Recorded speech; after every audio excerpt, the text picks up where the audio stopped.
Racikan Berita.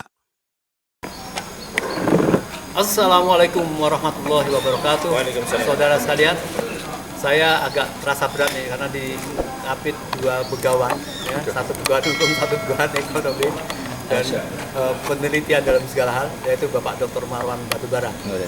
Kita tahu, alhamdulillah, ternyata akhirnya para lembaga-lembaga yang ada di negeri kita ini, contoh saya sebutkan pada siang hari ini, yaitu dari KNPI dan MUI.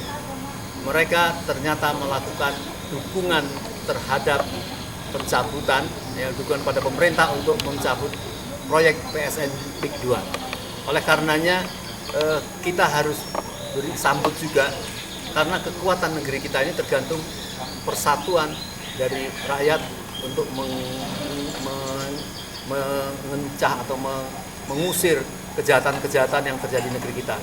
Kami mohon kepada Bapak Ahmad Hosinuddin untuk melakukan komentar terhadap KNPI terutama. Ya, bismillahirrahmanirrahim. Jadi kita bahagia, gembira sekali ya, karena elemen masyarakat yang mendukung tuntutan agar status PSN PIK 2 itu segera dicabut itu makin banyak. Fatwa MUI kan sudah lama ya kita dengar bahwa MUI dalam poin ke-12-nya atau ujungnya ya, merekomendasikan agar pemerintah ya, mencabut status PSN PIK 2 dengan dua alasan. Yang pertama karena mengandung mudorot, yang kedua bertentangan dengan undang-undang. Dan hari ini saya baca dari KNPI, ternyata Komite Nasional Pemuda Indonesia ya, KNPI, juga mendukung MUI agar PSN ini segera dicabut statusnya di PIK 2. Dan kemarin kan kita juga baca dari Ketua Fraksi PKS Partai Keadilan Sejahtera, Jajuli Juwaini, juga sudah bicara tentang stop ya proyek PSN PIK 2 ini, dan argumentasinya juga tidak jauh beda dengan apa yang sudah disampaikan oleh Kementerian ATR Kepala BPN Nusron Wahid. Jadi memang ada masalah tentang izin rencana tata ruang dan wilayah. Kan belum ada rencana tata ruang dan wilayah yang menyesuaikan dengan proyeknya PSN PIK 2.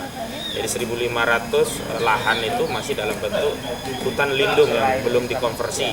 Sehingga kita bisa katakan bahwa proyek Aguan ini ya sampai hari ini proyek ilegal karena belum ada izin kok.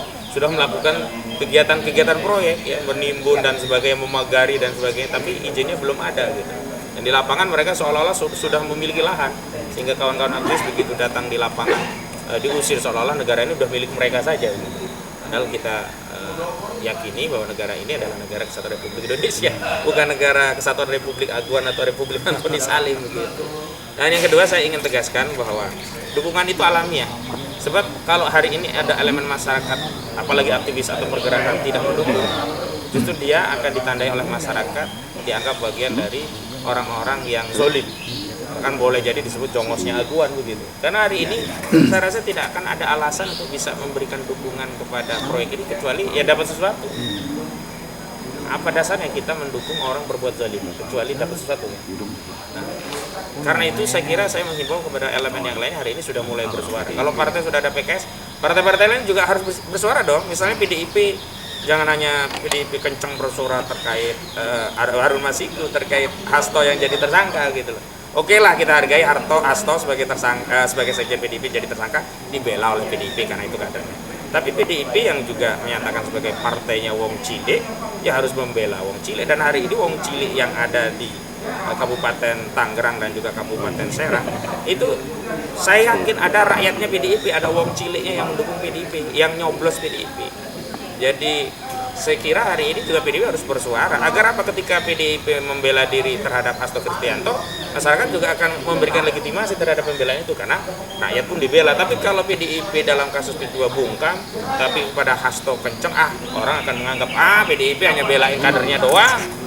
Kalau ada rakyat nggak bela, nggak bersuara, atau jangan-jangan ada kader PDIP yang dapat duit dari Aguan juga sehingga mereka tidak bersuara. Nah, karena itu untuk menghilangkan praduga itu, hari ini saya juga minta kepada partai-partai untuk bersuara, terutama PDIP, juga partai lain. Misalnya ya Partai Demokrat, kemarin kan AHY baru bicara sebatas sebagai menteri yang mengkoordinasi bidang infrastruktur, tapi belum bicara sebagai ketua umum Partai Demokrat. Kalau Partai Golkar, dua kader Partai Golkar sudah bersuara, baik anggota DPRD Provinsi Banten dan juga anggota DPR RI sudah bicara dan menyatakan menolak proyek PIK 2. Kita tunggu juga partai yang lainnya, Partai Amanat Nasional, kemudian partai apa lagi ya, Partai Amanat Nasional, Partai Gerindra. Nah, terutama Partai Gerindra. Karena Partai Gerindra dulu ketika belum berkuasa kan selalu kritis ya, orang-orang seperti Fadly John itu kan benar-benar tampil memukau mewakili aspirasi kita. Nah hari ini kan Partai Gerindra sudah berkuasa. Saya kira kalau dari Partai Gerindra bukan lagi saatnya bersuara, tapi sudah saatnya mengambil kebijakan. Tentu dengan berkoordinasi dengan ketua umumnya yakni Prabowo Subianto yang menjabat sebagai Presiden Republik Indonesia. Kita ingin agar masyarakat itu merasa terayomi, tentram, punya kepala negara gitu. Kalau hari ini kan sepertinya rakyat itu tidak punya presiden, punya kepala negara, yatim piatu, bingung mau ngadu kemana. Demikian Om Lim. Ya. Terima kasih Pak Husnudin. Pak Marwan, tadi salah satu yang disampaikan Pak Husnudin, apabila partai mempunyai kesadaran untuk melakukan koreksi atau perlawanan terhadap itu, maka semua akan selesai. Yang kedua, beliau mengatakan juga bahwa Pak Menteri ATR. Bukan Nusron Wahid ATR itu mengatakan bahwa itu layak ditinjau atau bahkan dibatalkan. Tapi masalahnya tadi dikatakan bahwa itu tidak sesuai dengan undang-undang. Tapi kalau mereka memperbaiki secara peraturan dan undang-undang itu, apakah kira-kira penguasa atau rezim ini kemudian akan memperbaiki masalah undang-undang kemudian akan tetap dilanjutkan? Andai kita itu terjadi, bagaimana yang harus dilakukan oleh rakyat? Yang jelas-jelas intinya itu akan dihentikan karena mendolimi rakyat setempat. Ya, terima kasih Om Lim.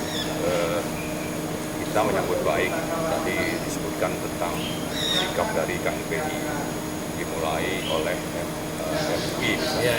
Tapi kalau kita lihat bahwa MUI ini kan unsurnya ada NU, Muhammadiyah, Persis, dan seterusnya ya. Itu banyak organisasi keagamaan yang punya wakil di MUI. Yang saya kira kita sangat berharap mereka itu justru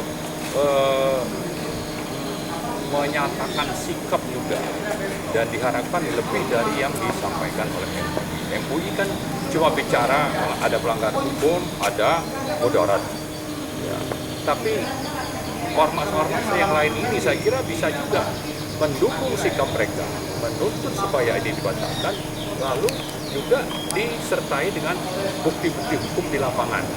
Dengan begitu nanti yang berkuasa itu akan punya alasan yang lebih kuat untuk ini dibatalkan. Saya yakin bahwa sebetulnya ormas-ormas ataupun elemen masyarakat yang selama ini mungkin masih sangat kuat dicengkeram oleh Jokowi karena melihat aspirasi rakyat, bisa saja satu persatu itu melepaskan diri. Sampai ini juga berlaku terhadap Prabowo, ya, yang mengharapkan makin banyak ormas, organisasi, tokoh-tokoh masyarakat bersuara sehingga cukup alasan untuk membatalkan.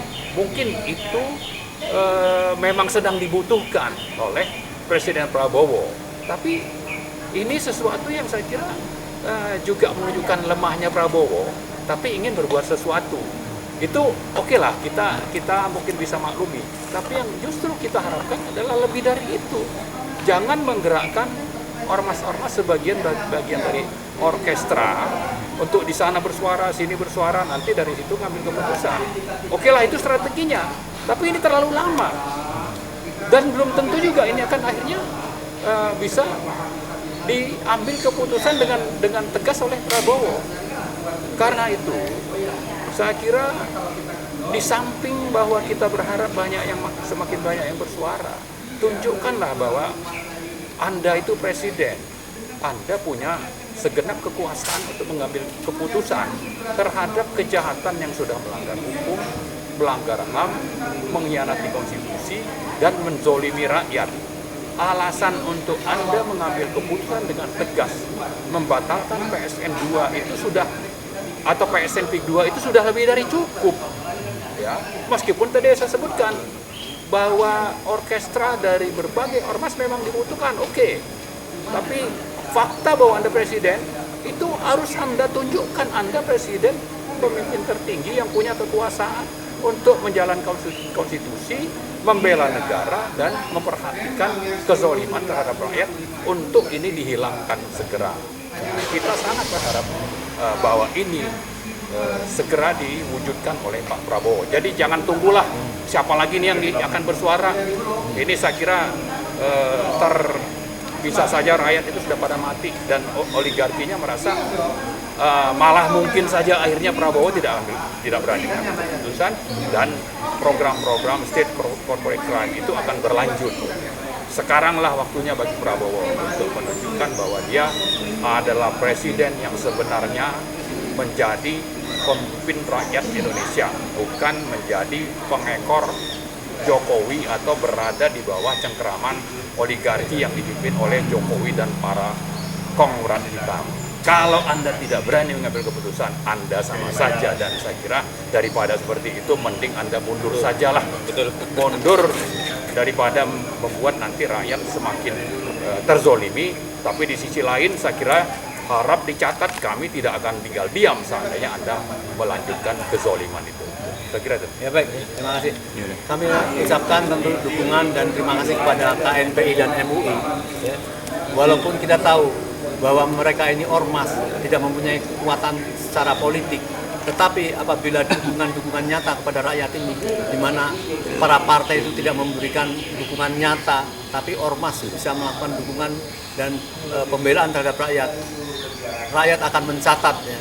Dan Allah juga akan memberikan ampunan kepada kalian dan melanggengkan, terutama MUI yang tadi disebutkan Pak Maman terdiri dari unsur-unsur, ya, baik dari NU, Muhammadiyah dan ormas-ormas lain, tentu akan didukung, maka akan melakukan suatu pembelaan. Jadi karena PSN ini merupakan presiden sangat buruk dan melakukan penghardikan kecurangan kepada masyarakat, terutama dalam menguasai lahan yang tidak masuk akal, ya, yang sangat zalim.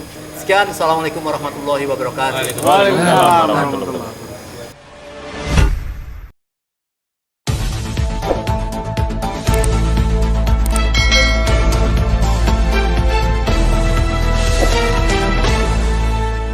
Racikan Berita